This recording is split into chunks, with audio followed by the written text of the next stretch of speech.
Hi. Hey, we're back. It's 8:29. The Daily Question with Tomas Manglotner from the KUAM news team. Good morning, Tomas. Good morning, everyone. So for our daily question yesterday, we asked folks on our poll to whether or not they would take the booster shot against COVID-19 if you're eligible or become eligible. And of course, as we reported earlier last night, that in the CNMI, they're already rolling out the booster shots and are following the CDC recommendations. And as Sabrina was mentioning in our newscast, the guidance for Guam should be coming at any moment today. And so just sharing a bit of what we, of the responses on our poll, about 59% of respondents said that they would take a booster shot against COVID-19 if they're eligible or become eligible, and 41% said no. And so the reason why we asked this question is because, as we also reported last night, the 9 firefighters lawsuit in the CNMI who chose not to get vaccinated was dismissed, and they have to go through the Civil Service Commission. What does that mean, though, exactly? So there's 9 firefighters in the NMI. They didn't want to take the jab. They didn't want to get vaccinated.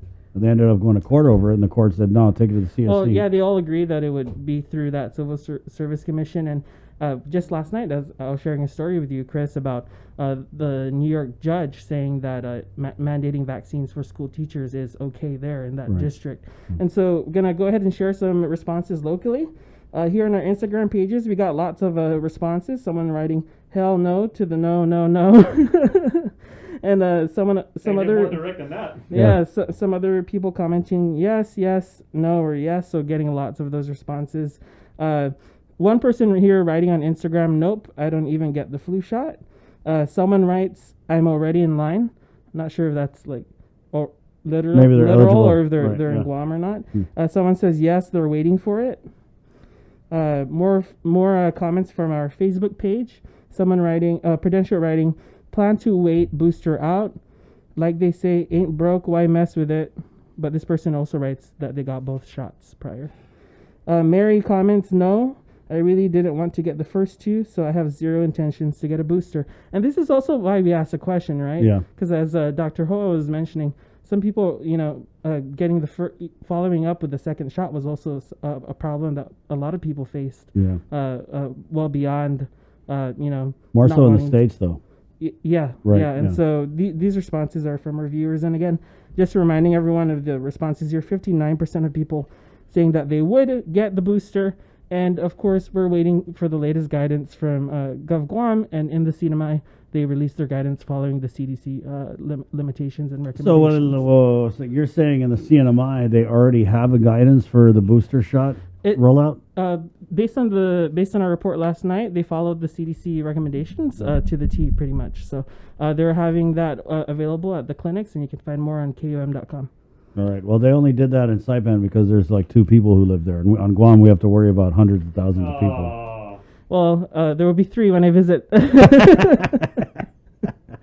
No, I gotta give it up because when we get Kevin Bautista from the CNMI governor's office, there's a little playful back and forth we have about how the NMI is just really outperforming us on all fronts relative to the pandemic. Well, when it comes to saving lives, you can only hope for the best for whoever's trying to do that. So, right. What did you make of Dr. Hoa's interview? It was definitely different from the interviews we had with Dr. Berg and Dr. Bob Leon Guerrero. Yeah, we also heard on Pacific Matters from the World Health Organization official who, outlined that response, and it seems to be something that, has been taken into account in the past for other outbreaks. Right, and so Tomas is referencing his new show here on KUM, Pacific Matters, in which he interviewed the highest-ranking official for the WHO in the region, correct? He represents the Asia-Pacific region. Right, and so he had basically, in this discussion with Tomas, talked about the effectiveness of lockdowns in terms of stemming the spread. Yeah, he pointed out, and we'll have that story on the weekend to tease it out a little more, but he explained the difference in countries or island nations wanting to contain the spread and others wanting to manage the spread. And he says those are 2 different things. Right. And so if you're trying to manage the spread, then lockdown is not as effective, is what he said. He said a lot. I'm going to have to go back and listen to that. But, it's interesting, right? Because we get all of these perspectives, but they're speaking to the same intention. And That's goal the here. thing. It's like COVID. If you look at the COVID, it's happening all around the world, and so there's many examples of what to do and what not to do that we can draw from. Thank you, Tomas. Thank you so much. Right on, Tomas Manglotny. He does Pacific Matters and a whole bunch of great stuff with the KUAM news team. We do have Superintendent John Fernandez standing by. We got to take a really quick break, and we're coming back with more right here on The Link, which is brought